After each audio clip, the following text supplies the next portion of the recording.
eu quero ministrar uma palavra sobre adoração, com a finalidade de termos mais entendimento a respeito desse princípio que o Senhor exige de nós: adorá-lo constantemente, sem interrupção. E essa palavra está baseada no Evangelho de João, capítulo 4, verso 19.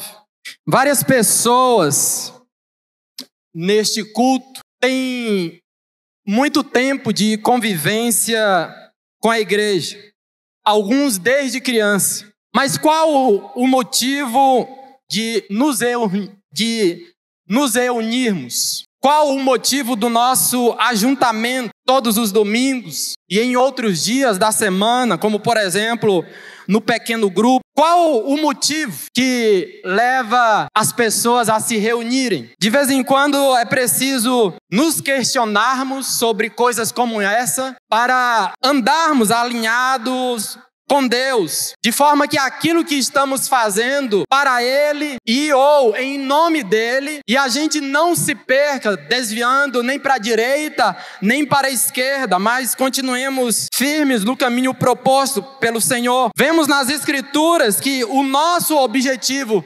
individual e coletivo é um só: cultuar a Deus individualmente, coletivamente, tendo como objetivo adorar o nome do Senhor. E se você me perguntasse: pastor, mas para que nós nascemos? A resposta é única e biblicamente é adorar o nome do Senhor. E de fato nós somos seres adoradores. Se você estudar todas as culturas que já existiu ou ainda existe sobre a face da terra, você vai perceber essa característica no ser humano, de ser adorador. Por exemplo, o indivíduo que já viveu ou vive no cantinho do mundo mais isolado, lá na selva, anda nu, não tem conexão com outras pessoas ou com outras comunidades.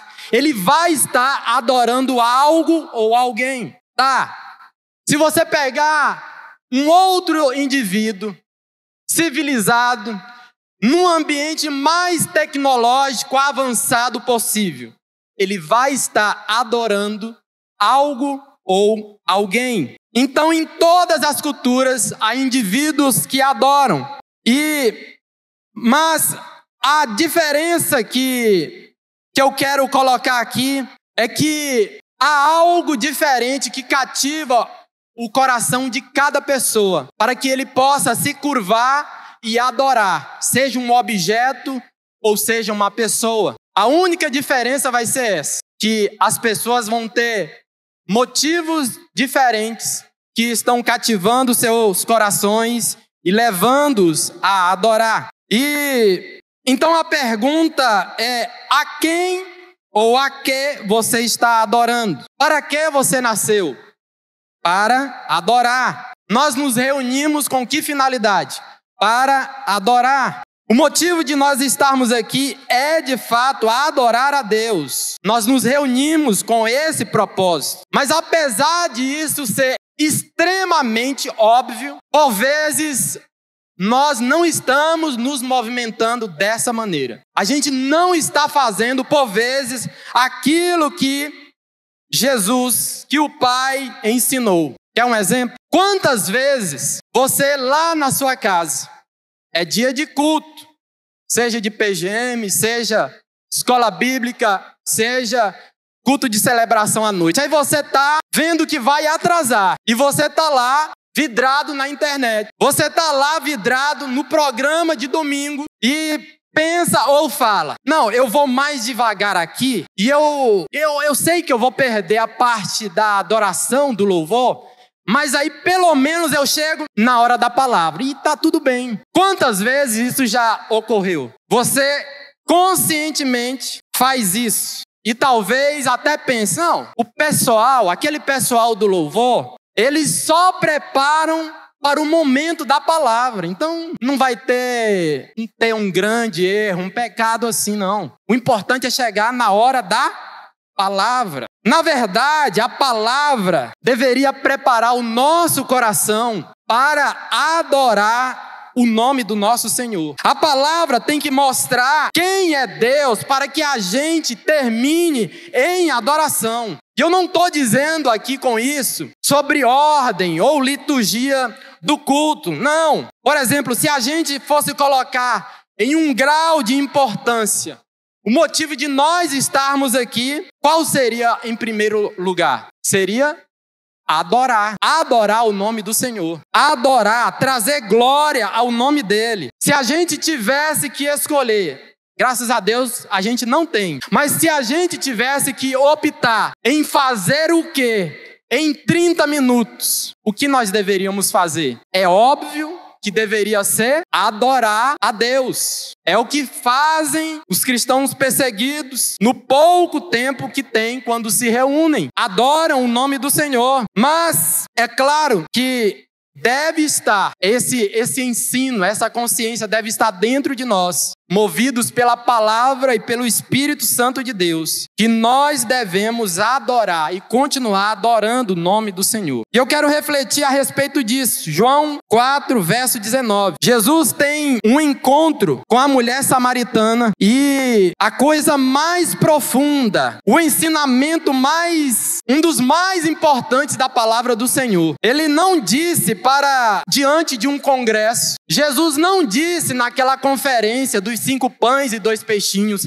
que tinham mais de 5.000 pessoas. Jesus não disse isso para os 12 e nem para os 3 mais chegados. Jesus disse isso para quem? Para uma mulher que nem era judia, à beira do poço, que nem era assim comum homem conversar com mulher, mas ele disse uma das coisas mais importantes e profundas. Ele diz para a mulher samaritana. Acompanhe, verso 19. Disse-lhe a mulher: Senhor, vejo que és profeta. Nossos pais adoraram neste monte, e vós dizeis que é em Jerusalém o lugar onde se deve adorar. Disse-lhe Jesus: mulher, crê-me que a hora vem em que nem neste monte, nem em Jerusalém adorareis o Pai. Vós adorais o que não sabeis, nós adoramos o que sabemos, porque a salvação vem dos judeus. Mas a hora vem, e agora é, em que os verdadeiros adoradores adorarão o Pai em espírito e em porque o Pai procura tais que assim o Deus é. Vamos lá, gente. Deus é. E importa que os que o adoram, o adore em verdade. Aleluia. Presta atenção. Então, quando aquela mulher samaritana percebe que Jesus é um profeta, já disse a respeito dos seus relacionamentos, já teve 5 maridos, o que ela tinha atual não era dela, e assim por diante. Ela entende que Jesus é um homem escolhido de Deus. Aí ela diz: ok, mas onde é o local que se deve adorar? Aí Jesus começa uma explicação. Você me perguntou onde é o local, mas em outras palavras, Jesus explicando. A pergunta não deveria ser onde. A pergunta deveria ser a quem adorar e como adorar. Porque o que já tinha virado rotina. Tanto os judeus já tinham se desviado do centro da vontade do Senhor. Se reuniam por cumprir tabela, para cumprir tabela. Fazia porque tinha que fazer. Fazia empurrando com a barriga. Já os samaritanos, mesmo errados, quando começou lá com o rei Jeroboão, que estabeleceu aquela idolatria, eles nem sabiam o que adoravam. Estavam se curvando diante de ídolos, que na verdade eram demônios. Nem sabiam a quem adorava. A mulher samaritana pensava que estava adorando a Deus. Pois bem, a resposta de Jesus foi direta. Vocês não conhecem o que vocês estão adorando. Nós adoramos, os judeus adoram porque conhecem, e conhecem quem está adorando. A resposta para quem é: vocês precisam conhecer o Deus verdadeiro, que até então tinha só o Antigo Testamento, revelado nas Escrituras Sagradas, quem era Deus. E esse próprio Deus ensina o seu povo a adorar. Estão comigo até aí, amém? Então, se nós queremos ser verdadeiros adoradores, como exige Jesus, nós precisamos, irmãos, saber quem é o nosso Deus. E dentro desse texto sagrado, nesse trecho aqui, ele já dá uma aula de quem Deus é. Deus é Espírito. Veja, não distorça aquilo que eu estou falando. Eu estou dizendo porque é tão importante o momento da palavra, que ela mostra quem Deus é, e depois assim, entendidos conscientemente, nós podemos adorar, nós podemos ter a oportunidade, como teve a mulher samaritana, de adorar a Deus em espírito e em verdade, adorando o Deus verdadeiro. E quantas pessoas estão adorando um Deus distorcido? Alguém que lhes apresentou um Deus que não é o da Bíblia. E elas estão seguindo como a mulher samaritana estava, pensando que estão no caminho correto, mas estão indo pelo caminho da perdição. Porque essas pessoas não tiveram pelo menos a ousadia de parar um pouco, sentar. Eu vou ler com os meus próprios olhos. Eu vou pedir a alguém, porque eu não sei ler, que me explique quem é esse Deus, para que eu o conheça e aprenda a adorá-lo. Quantas pessoas estão pensando que estão no caminho correto, como a mulher samaritana, mas estão perdidos? Você quer ser um verdadeiro adorador? Comece então, ou continue a procurar Deus nesses 66 livros sagrados, e você o encontrará. Como diz a palavra do Senhor: buscar-me-eis e quando me buscardes de todo, o próprio Deus convida você. Venha me conhecer. A palavra do Senhor diz sobre a igreja de Bereia: os bereanos não eram iguais aos tessalonicenses, eles eram mais nobres. Por quê?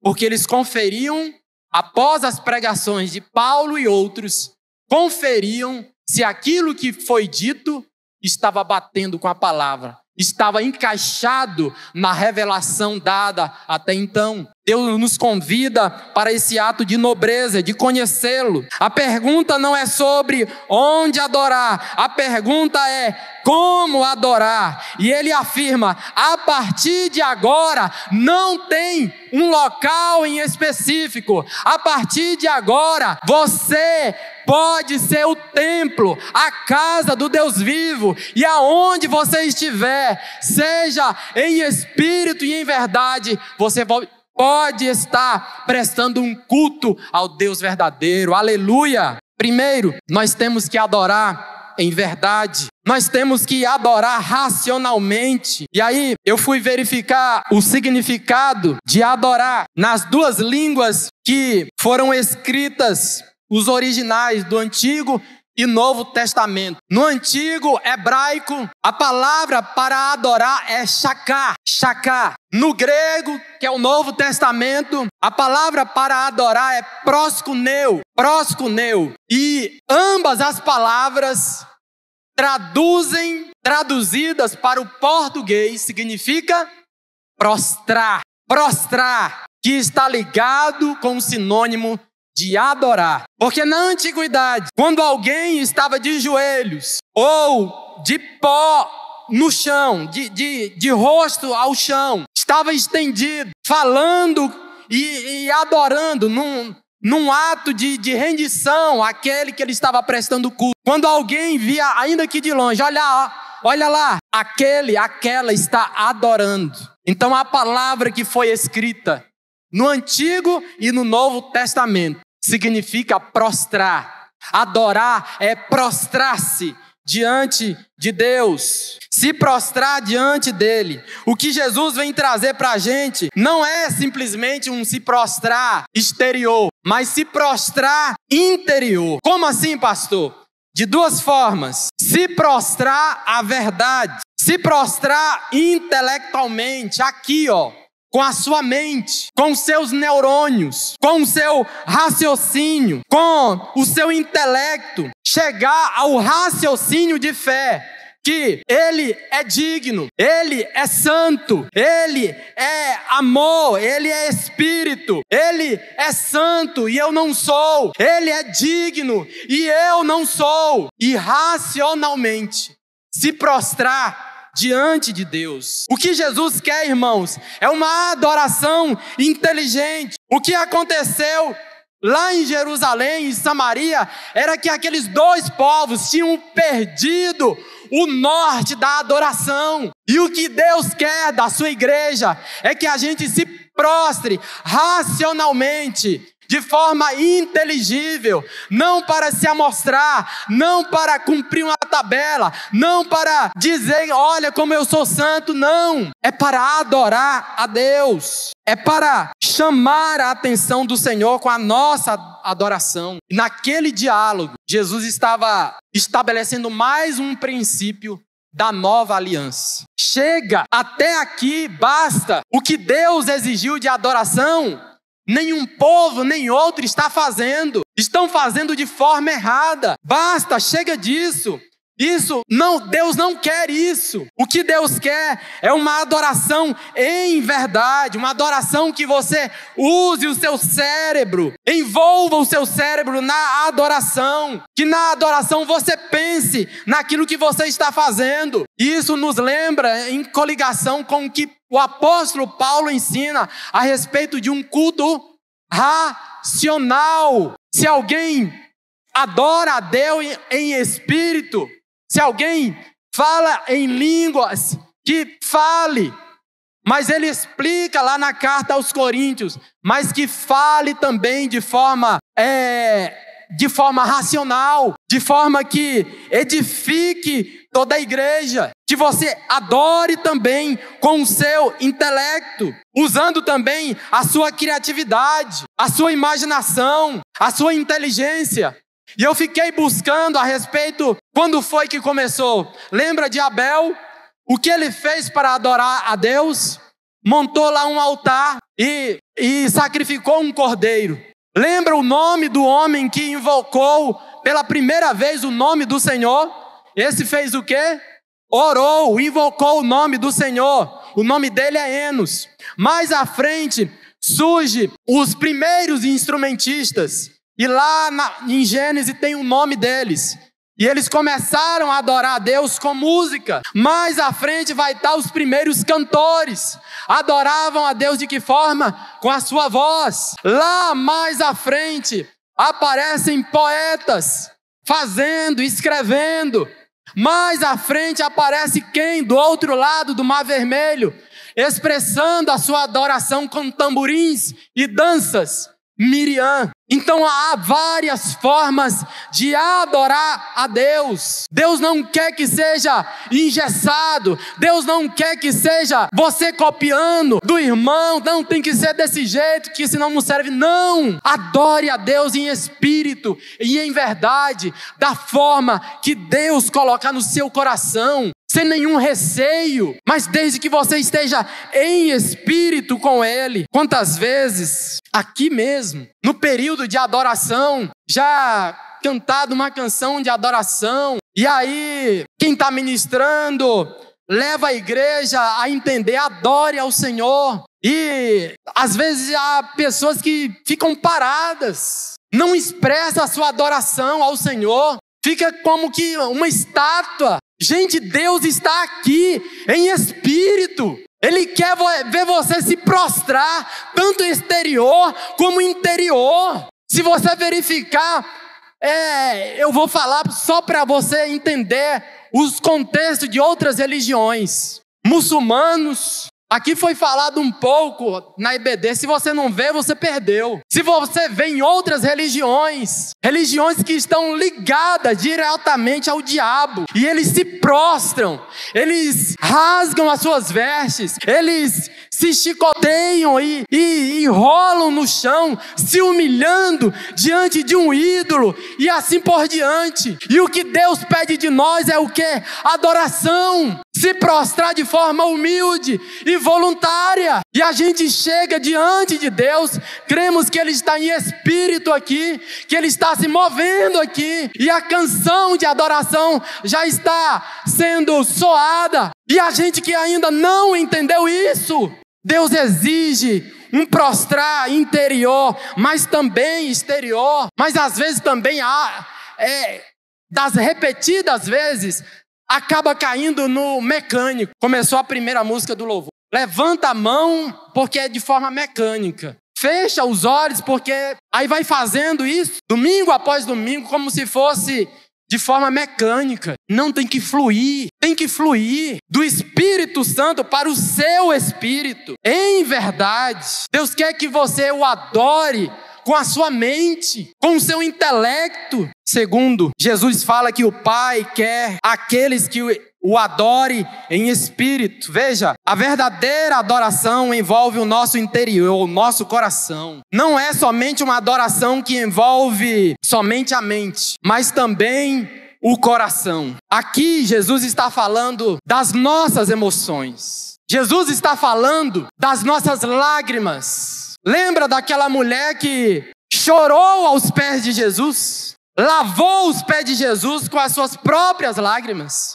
Enxugou os cabelos de Jesus com os seus próprios cabelos. E Jesus profetizou que onde quer que fosse pregado o evangelho, para a memória daquela adoradora, aquela pregação também seria explicada.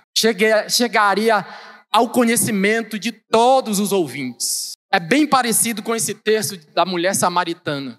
Porque imediatamente quando ela entende que está diante do Rei dos Reis, que está diante do Messias, que pode perdoar os seus pecados, ela começa a adorar. Ela começa a anunciar: eu encontrei o Deus verdadeiro, eu encontrei o Cordeiro de Deus, eu encontrei, vamos adorar, vão vocês também. Sabe o que Jesus disse? Em Mateus 15, verso 8, ele disse: esse povo me honra com os seus lábios, mas o seu coração está longe de mim. Ou seja, já naquela época, existia muita gente que pensava que estava sendo aceito diante de Deus, que quando pegava a oportunidade, a atenção de todos, enchia o auditório de palavras rebuscadas, de termos e expressões que nem mesmo os mais humildes compreendiam. Faziam longas orações para chamar a atenção dos órfãos e das viúvas. Mas Deus estava vendo que o coração deles estava longe do Senhor. Deus quer que a gente o adore também com as nossas emoções, não só com os nossos lábios. Não adianta, ainda que você tenha palavras bonitas, o que nós entendemos pelo ensino do Senhor é melhor que a gente tenha um coração humilde e se quebrante diante do Senhor. Lembra do que Jesus disse do fariseu que dava esmola para chamar a atenção na esquina de todos e mandava tocar a corneta, e ele mesmo se vangloriava: eu não sou como esse publicano pecador, eu te dou graça, Senhor. E pensava que estava adorando ao Senhor, mas ali do lado dele tinha um publicano, um pobre pecador, que nem ousava levantar a sua face aos céus e batia no seu peito dizendo: Senhor, tem misericórdia de mim, tem misericórdia, eu sou pecador. E adorava ao Senhor com toda a sua alma, com todo o seu entendimento, porque ele sabia do seu lugar diante de Deus. Amém? Vamos tomar cuidado. A nossa adoração não deve ser somente exterior, mas também interior. Com o nosso coração, precisamos nos curvar mesmo diante de Deus. Isso não é o pastor que está ensinando aqui pela primeira vez, não. Você pode conferir na palavra do Senhor. Quantas vezes, num ato de concerto, o povo de Deus ficou horas e horas diante do altar do Senhor sem arredar o pé, porque entendiam que deveriam adorar ao Senhor. Quantas vezes a igreja, desde o tempo dos apóstolos, em perseguição ou não, estavam horas e horas adorando ao Senhor. Quantas e quantas igrejas tem que nem foram registradas em cartórios, nem o governo de nações onde corre uma ditadura sequer sabe que existe uma igreja ali escondida, e eles estão adorando em sussurro, com o que eles podem, estão adorando ao Senhor. Isso é verdade, irmãos. Sabe de uma coisa? Satanás trouxe um entendimento, uma chave de entendimento para nós. Como assim, pastor? Ele trouxe um entendimento para a gente que ele nem percebeu. Lembra Mateus 4, quando o Espírito do Senhor conduz Jesus ao deserto para ser tentado. E aí, em dado momento, o diabo leva Jesus à mais alta montanha. E num relance mostra todos os reinos do mundo que existiam e iriam existir. E mostra a Jesus e faz uma proposta a ele. Qual foi a proposta? Alguém lembra? Se prostrado, me adorares. Olha a proposta do diabo. Acontece que quem fez aquela proposta foi um ser que esteve no céu. E ele sabe como a adoração é feita lá. Ele sabe como é um louvor em adoração. É prostrado, é se rendendo diante do Rei dos Reis. E ele sabe, por isso que ele disse, se prostrado me adorares. A proposta dele não foi, se você me aceitar no seu coração, aí no cantinho do seu coração, para esconder dos anjos, esconder não sei de quem. A proposta do diabo não foi, se prostrado me adorares no seu coração de forma interna. Ele sabia que a adoração completa não funciona assim. Por isso ele disse, de forma completa, se você prostrado me adorar, se você ajoelhar aqui diante de mim e reconhecer que eu sou Deus, eu vou te dar todos esses reinos. O diabo trouxe, sem querer, um entendimento para nós do que é a adoração também. Apesar de Deus ensinar de forma soberana o que é a adoração. Mas está aí um exemplo. Está aí um exemplo de se prostrar e adorar ao Senhor. Mas vamos mais. Acompanhe comigo. Apocalipse 4, verso 10. Apocalipse 4, verso 10. Temos aqui alguns flashes do que acontece na eternidade, no céu. Olha só. Apocalipse, verso 10. Os 24 anciãos prostravam-se diante do que estava assentado sobre o trono. Adoravam o que vive para todo sempre. E lançavam as suas coroas diante do trono, dizendo: digno és, Senhor. O que eles fazem lá? Adoram de que forma? Prostrado. Aqueles anciãos que representam as autoridades, eles abrem mão daqueles que eles carregam sobre as suas cabeças, quais sejam as suas coroas, e ajoelhados, eles oferecem: Senhor, Tu és digno. Só o Senhor é digno de toda adoração. Eles arrancam, eles se lançam ao chão, eles adoram interna e externamente. Mas vamos mais. Apocalipse 7, verso 11. Olha o que diz também, 7:11. E todos os anjos estavam ao redor do trono, e dos anciãos, e dos 4 animais, e prostraram-se diante do trono, sobre o seu rosto, e adoraram a Deus. É isso que está acontecendo, igreja, na eternidade. É isso que está acontecendo diante do trono do Todo-Poderoso. É isso que estão fazendo diante do Rei dos Reis. Estão glorificando a Deus. Estão adorando o nome do Senhor. Estão prostrados de joelho, de rosto ao chão, reconhecendo, se colocando no seu lugar e dizendo: só Tu és digno, só Tu és santo, só Tu és o único Deus Todo-Poderoso. Aleluias! Bill Johnson diz no seu livro, em um dos seus livros, que certa vez ele chegou a um lugar muito frio, muito gelado. Todo lugar coberto por neve. Ele anda mais um pouco e se depara com uma estrutura. Era uma estufa. Ele adentra aquele ambiente e ele se surpreende com o que tem lá. Ele se maravilha com uma plantação de flores. Belas flores. Mas como pode? Lá dentro, lá fora está gelado, está nevando. As ruas estão metros de neve. Como pode uma plantação de belas flores estar radiante aqui nesse lugar? Ele se depara mais adiante e tem o quê? Uma noiva. Uma noiva com o seu traje preparada para casar, tirando fotos. O quê? Uma noiva? Lá fora está gelado, está nevando. Essa mulher está sem nenhum agasalho aqui. E ele vai chegando à conclusão.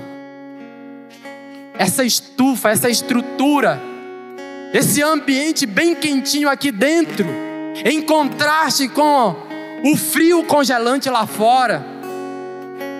Essa estrutura foi organizada, preparada para receber vida aqui dentro, gerar vida aqui dentro.